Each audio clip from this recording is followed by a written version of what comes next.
Welcome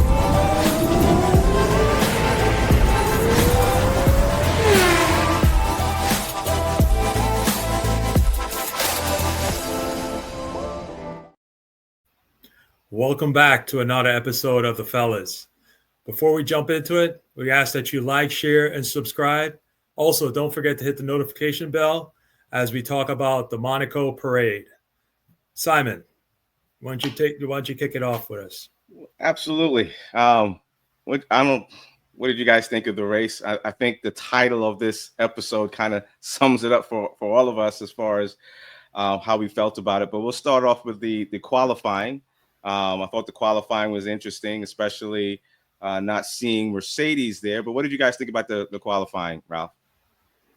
I was more or less impressed with like Isaac Hadjar, his performance. I also, not to shortcut Lando. I think Lando did an excellent job. Excellent job there, and actually the top three. And then to see Charles put his Ferrari in second, that was a huge surprise. Was not expecting that. So the qualifying I thought was exciting, and then Max down in what fourth, with Piastri in third. What were your thoughts about the qualifying, Ray? So my takeaway was that Charles gave the drive of his life, right, to come to Charles Leclerc, to come in at second because he really wanted pole, right, for the people in front of his, where he lives. And I think Lando came with a mission, and I think that Lando stamped that qualifying to say, I am here, I'm ready to rock and roll. I don't think there was any doubt or anything in his mind. I think he was just ready to move, and he executed. That was my big takeaway from the qualifying, seeing those two drivers. So when you say, I am here, last year you had this big thing about Verstappen saying, I am here, you got to pass me, bro. But anyway, I just wanted to make sure it's the same I am here. Is it the same I am here, or is it? Yeah, he's saying, I'm here, I'm qualified number one. You're going to have to run me down if you want to take it. All right. Yeah. I agree with you. I think Lando was very impressive with his record-breaking qualifying lap time. I think Charles thought he had it completely sewn up, but I think overall Ferrari showed us that they can compete when they need to. Let's see if they have some consistency going forward. But the upgrades that they made really showed. Not only does Lewis and Charles know that track, but Ferrari, I don't know, every year, same thing happened last year when Charles won pole last year. Ferrari was still, I say in development mode, but then they came off and got qualifying last year and he won, right? So, yeah. Well, let me ask this, and I mean, I'm not trying to be whatever it is. Surely Ferrari came prepared and they were on fire. But Monaco is an equalizing track, right? Because you can't pass. Wherever you qualify is pretty much, which we've seen, unless you have a mishap or your team messes up the pit stop strategy, that's how you finish. So is it if they were on a track where you had more opportunity to pass, would he have still been in second? I don't think so. Was anybody running him down during the race? But we haven't gotten to the race yet. We'll talk about that in a minute. Okay. We'll still talk about qualifying, right? But yeah, I agree with you. Hadjar, Alonso, Esteban, Ocon, they all qualified in the top 10. I think it was a great way of showing that they can compete. But I also like the fact that Lewis came in fourth, and then his team messed him up with Verstappen, and he got a 3 grid penalty. I think that was a telling thing, and he found a way to get 2 spots back. So it did show me Ferrari is competing, right? Because even though it was a parade around Monaco for 76 laps, he was able to get 2 positions, and who else was able to really do that except for some of the people in the back that pitted early in the race. But anyway, it's a good qualifying overall. So let's talk about the race. Let's talk about Lando, right? What did you guys think about his not only qualifying for, pole, but also making sure that he kept the first position on that first corner. What do you guys think about that? Right? So, all right. So here we go. He's Zach's boy, right? So he made sure that the team showed up for Lando to make it work. But with all the pit stops changes that that they did for the two-stopper, right? They made sure that he was well taken care of, as far as executing the pit sequence in a timely manner. So I think Zach had revved up the team to make sure that Lando was able to complete what he started via qualifying. But to put on top of that, okay, that is true, right? That may be true. I have to say it that way. That may be true. But Lando showed up, because that lockup on the start was him showing how much he wanted to make sure he kept Shaw behind him and kept that lead. He wasn't going to lose it. And I would say he executed well enough that he didn't flat spot his tires, and he was able to keep the lead and carry on. So Lando showed up. And I know I've heard that he did say that he's backed off of the social media and all that other stuff, and he's trying to get more get his headspace straightened out with less distractions. I think it showed. It showed this weekend. It was his weekend. He was on fire. Yeah, you got to block out all the noise. There's a lot of noise out there. It's not like it was 30 years ago when social media wasn't around, and you're hearing mostly from your fans or maybe one or two critics that you can easily dismiss. But yeah, I think he showed a lot of control on that first corner. I thought he was going off. I thought Leclerc was going to take it, and then Piastri was going to pass him as well. But he was able to take his foot off the brake right in time to make that turn and really execute that. And then from there, it was his race. But something you said, Ray, about how Zach made sure he won. Are you saying that first pit stop for Piastri was delayed on purpose? Is that what you're saying? Oh, so thank you. Yes. I think it was. Zach wanted his boy to be right. And he wanted his boy to, get what he deserved. He showed up, as Ralph said. And Zach wanted to make sure that he did everything in his power for him to finish in the position that he showed up in. So, yeah, that's my take on that. Yep. I you know what? I'm going to second that. I saw that pit stop, and I'm like, wow, that's kind of convenient that Oscar's pit stop is slightly longer. It didn't look right. Looked like it was orchestrated. Yeah, I know we jumped off qualifying a little bit and started the race, but this topic here is kind of fits both as far as qualifying and the race is concerned, right? Mercedes, for the first time, have both cars out of Q3, and both cars came in with no points this weekend. What do you guys think about that? Well, yeah. They it was not their weekend. What? Speaking of, it was not their weekend. George wasn't happy, and there was that put them so far down in the field that they were in the clutches of the other cars. So you had Albon holding up George, and George getting frustrated by that, cutting the chicane, coming out of the tunnel to get in front of him and saying, I'll take the penalty. And then he got one of the most severe penalties as a result of not giving the position back. Kimi did the same thing as well, but then he gave his back, so they wouldn't have two cars having a penalty. It was a disastrous weekend for them. Disastrous. It was. Go ahead, Ray. Well, so to be honest with you, the takeaway I got from the weekend was Lando's drive and Charles' drive, right? That was a highlight for me that I grabbed from the whole thing. The fact of what's going on with Mercedes not qualifying, that didn't even hit my radar, right? Because I was so impressed with Charles and Lando's that Charles elevated the car up higher than it was supposed to be to get it into where it was. So and then Lando elevated the McLaren even further, right, to take it back. So that's what stuck with me as far as the Mercedes stuff. And maybe we could talk, but it's in the title. It's the Monaco parade. That's where it is, because the streets are not wide enough and the cars have gotten wider, so there's no real opportunity to really pass.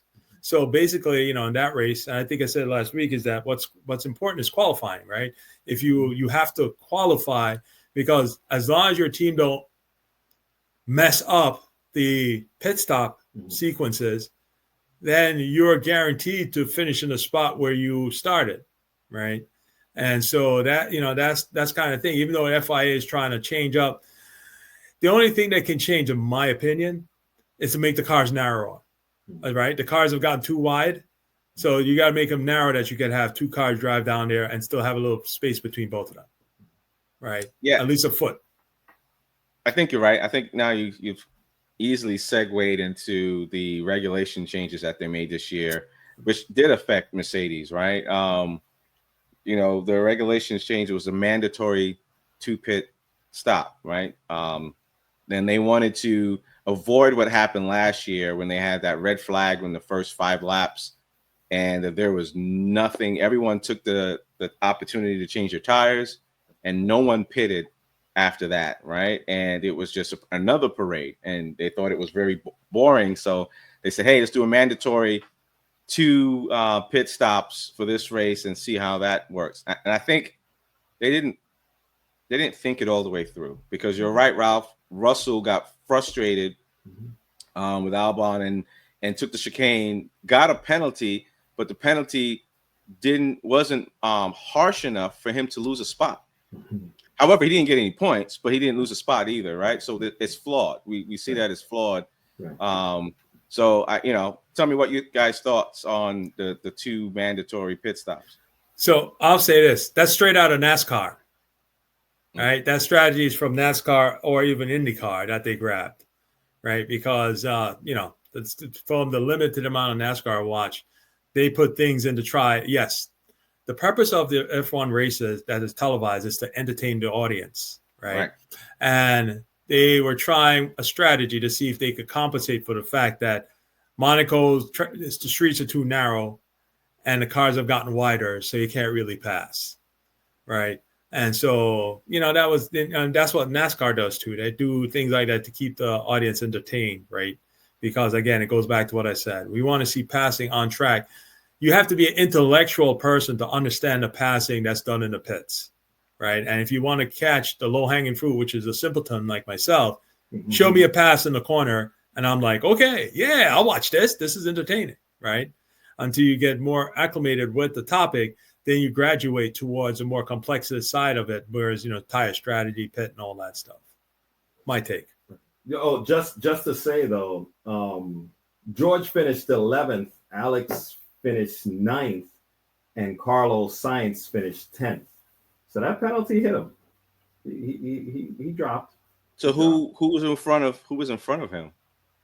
Do you know who finished? No, but he was always behind Alex and Sainz the whole entire race. That's what was holding him up. So he never really lost a position, even to his teammate, right? So it's flawed. It's flawed in that sense. But the question I have is, why can't they adjust the track? I mean, like the Nürburgring, they adjusted that like 4 or 5 times. Why can't they add another straight to Monaco? I know it's heritage, and I know it has a lot of significance in the Formula One history. Right, but the 2-stop strategy, I'm assuming they wanted to try the low-hanging fruit, try to do that first before changing anything on the track. But I don't know. Like you said, if you go back 50 years, the cars were a lot narrower, and there were opportunities to pass if you had the skill. There is none now. Yeah, I don't know.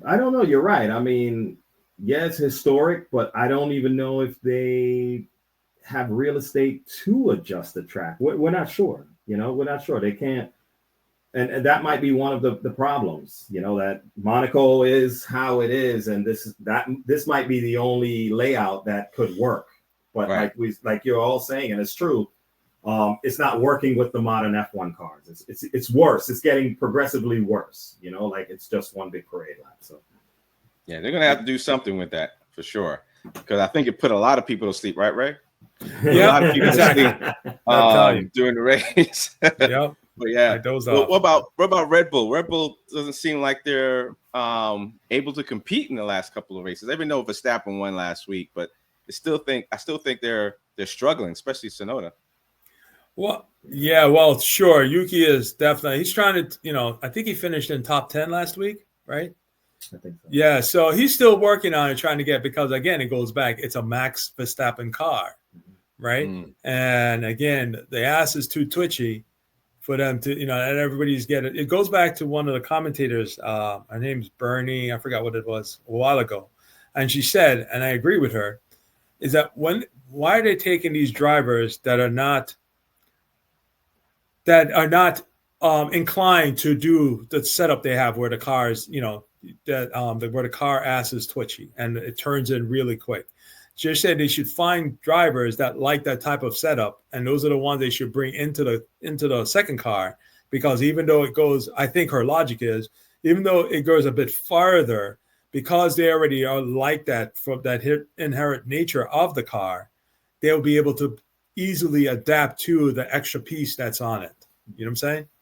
And so until then, because again, you're seeing it with you see it with Lewis, you see it with Seitz, right? When you come into these teams, it takes you a while for you to get on that wheel, right? Lewis is starting to qualify closer to Charles, right?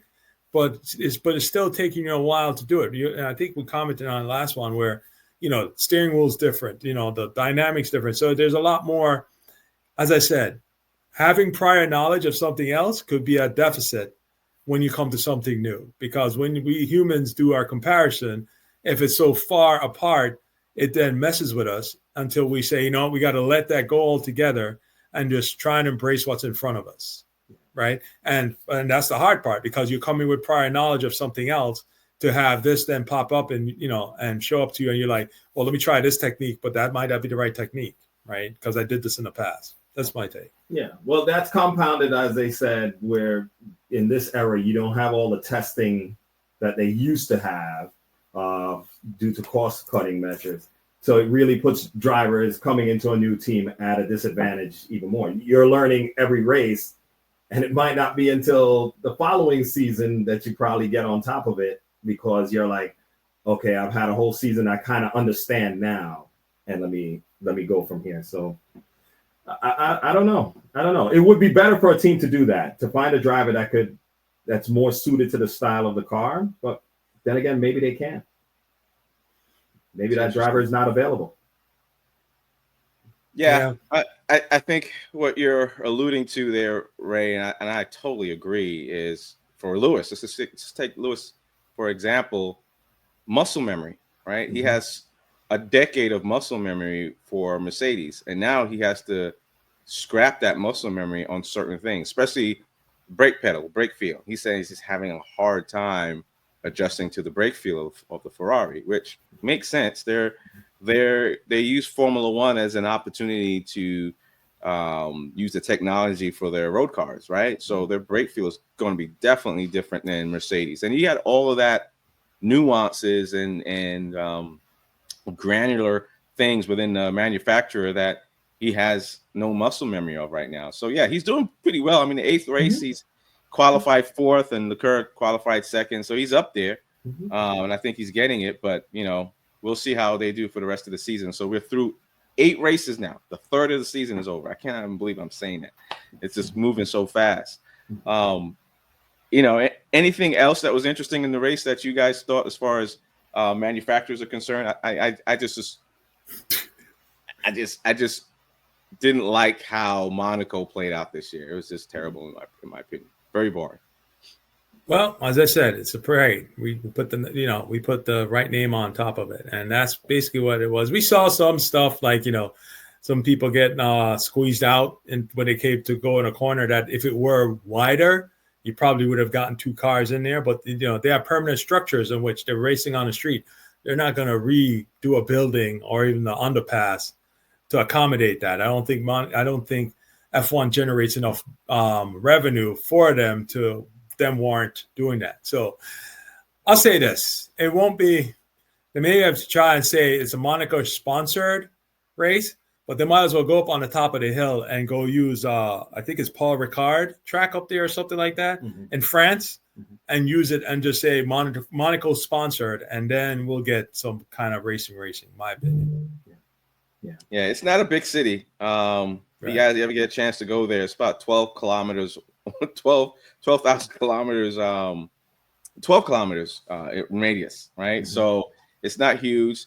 I was hoping that, you have all the yachts that are right on the dock there, so they can't really go any further south. I would hope they can go a little further north and maybe extend a few rows here and there, but you might be right. It might be at a point where it's maxed out. They can't do anything. And they're just making money from the parties and the weekend. And they're saying, hey, we're not getting rid of this. It's heritage here. You're going to have to deal with it. Right. Yeah. It's Monaco to me it's like, as a Formula One fan, sometimes it's looking beyond the cars, the yacht here, it's scenic, right? Because you already know what you're going to get on track. So you're kind of looking, and I guess for anyone that's able to go there, it's that really exclusive environment. You're getting that ambiance, having gone to like the Grand Prix of Montreal, Monaco is way above that, and Montreal was great when it went. So I think that's what it is. So I think they're just going to keep it. It is what amount of cats, as Charles would say, like it just the way it is. Right? Yeah. Because they could, and I was just thinking about, they could do like a parade before, like they have the cars parade around the track, really not passing, while they do some of the pre-race parties, and then at the end you can always come back down off the hill out of France, back down to, and then finish up after race, party. But I don't see it changing like that. So we'll see. The only other thing that was exciting to me, two things. Again, back to the start, Max trying to go up the inside on Oscar, but backed out. And I think he backed out knowing that Oscar Piastri ain't gonna let him do that again. Yeah, you're not getting me again. You're not getting me again. We talked about that last week. It's not happening. Yep, he's learned, and that won't happen. And he's wisely backed out of it. And the other one was where Bortoleto got around Antonelli, but then when it came through to go into the tunnel, he was going around the outside again and couldn't, because he didn't have any more room, because Antonelli had snuck back in. He was trying again to come out the outside, and Antonelli, you can't say ran him wide. He used all the track. He's in front of him too. Right. And he had nowhere to go. And he just ended up into the barrier. And that was that. That was exciting to see. That was exciting. What was annoying to see, Ray, if you don't mind, was all the team strategy of backing the cars up so your partner could go into the pit and come back out. Yeah. And, I mean, that was so annoying. Yeah. But that's why the rules changes are so flawed. It's flawed, right? Because for a spectator, that was the worst. Yeah. You need to change the venue. Yeah. That's what it is. That's just showing you right then and there. The venue needs to be changed, right? Which is, again, Monaco sponsored race. You can still do that. I think I have the solution for them. They just need to call me up. I'm paying me my consulting fee. We do the parade. Cars get to drive around the streets, right? And you have a pre-race party, right? And then you go up the hill, do your stuff, and then you have a post-race party where, you got the winner up there, and you come back down, and you can bring the winner into whatever you want to do down there. So, yeah.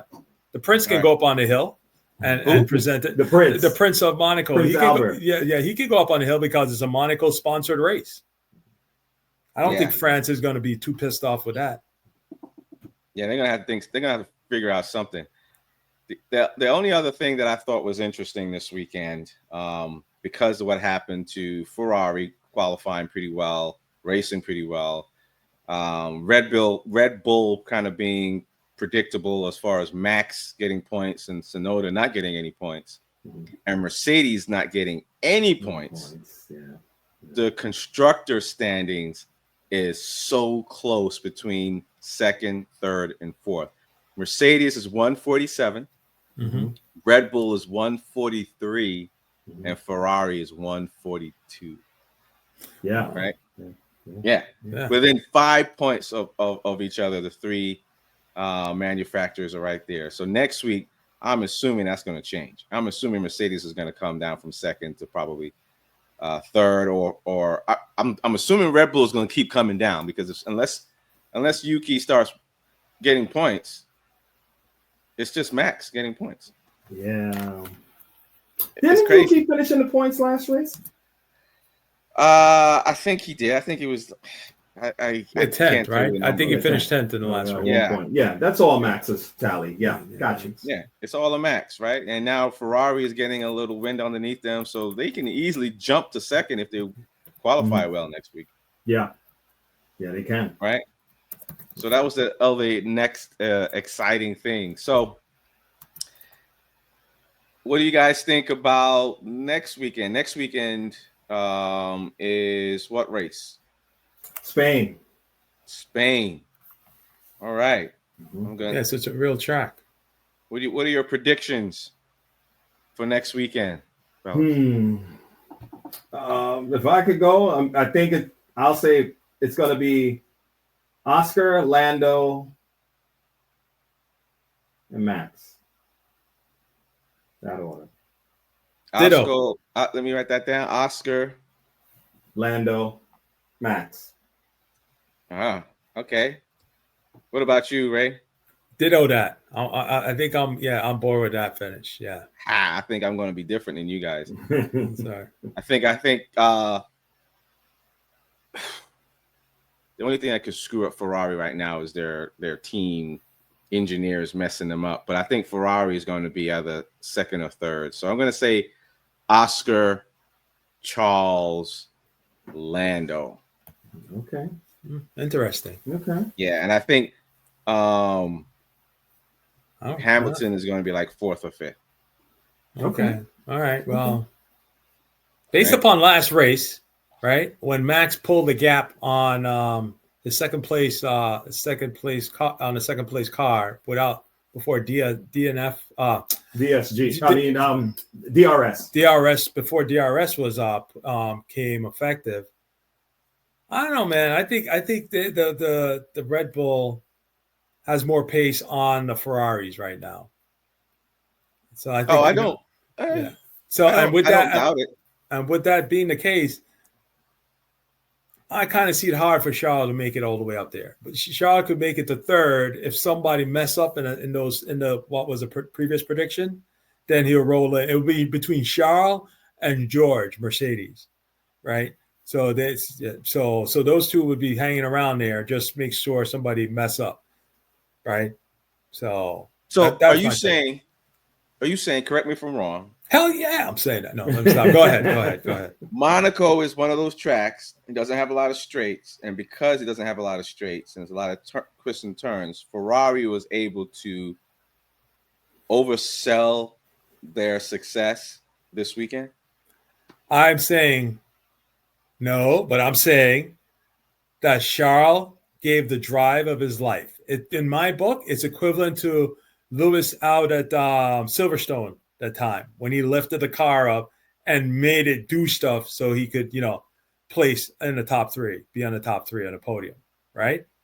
So that's what I saw from Charles, that the car wasn't there, but Charles willed it and took that car, grabbed it by the scruff of the neck and said, oh, can't say what I was thinking. Okay. Let me go back and said, I'm going to will this car to do what I need to do.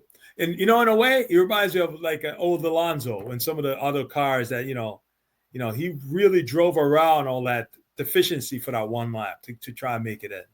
I don't know. I'm going to say nothing against Charles. Great drive. But I think the Monaco track enabled some of it. I can't see that if they were on a track where you had more room, that he would have kept Oscar behind him. I don't believe it yet and I'm saying that based on in the past where the McLaren is faster. It's faster than the Ferrari right now. It's faster. So I think what helped him was the lack of being able to pass. to keep it. But he did give the drive of his life because, hey, man, you're trying to keep the car between the barriers and maintain some, they're not going as fast as they would have been on, let's say, a dedicated track, but you still have to have a lot of skill to keep the car on track and stay on it. But I don't know. I'm not trying to poo-poo it. I'm just thinking if it were a track where they had more opportunity to pass, he would have probably come under attack. At least he would have come under attack, heavy attack from Oscar. So I don't think he might have finished second. I don't think so. Well, yeah, he was only 3.7. He was 0.6 seconds behind Charles on the end there, so he was right on his tail. And Charles was 3 seconds behind Lando, right? So Lando did pull away in the last couple of laps, right, after Verstappen pitted. So you might be onto something, but we all know McLaren is pretty much their manufacturer to beat. Right. So I'm just thinking compared to the other manufacturers, I think Ferrari is. Well, I'm not going to say that because I'm just going to jinx them. Mercedes is having a tough time right now. The last 2 races, they haven't shown consistency, right? They're really bad this weekend. I mean, really bad. I don't know what the team strategy was from the very beginning on that them and Sainz's team, Williams, it just didn't look they had a strategy. I mean, they pretty much went 70 laps on the same tire, pretty much. So yeah, I right now Mercedes is going to have to do a lot to. I think Ferrari's caught up to Mercedes at this point. Right. So, and Verstappen is driving the heck out of his car, not necessarily a Red Bull car, right? So he's going to always be up there, but we'll see. We'll see what happens next week. And I just want to throw this in as far as the rookie drivers. Isaac Hadjar put on another great drive, right? Another great drive this weekend. He finished 6th, and I got to give it to Liam Lawson as well. He came in 8th, brought his in. Lucky. Okay, we'll see next week. But I'm just saying, I'm not saying I don't agree, but Isaac, not luck. Liam, possibly luck. But I noticed that. I was like, wow, that's pretty good. That's pretty good. And Ocon with the Haas in 7th, points paying positions. And then you followed up by the 2 Williams cars. Pretty good for them. Yeah. Okay. Well, that's our episode for this week. Thanks, everyone, for joining us. Please don't forget to like and subscribe and hit that notification button to keep the algorithm going for the fellas. All right. You guys have a great Memorial weekend. See you guys next week. Take care, everyone. Peace.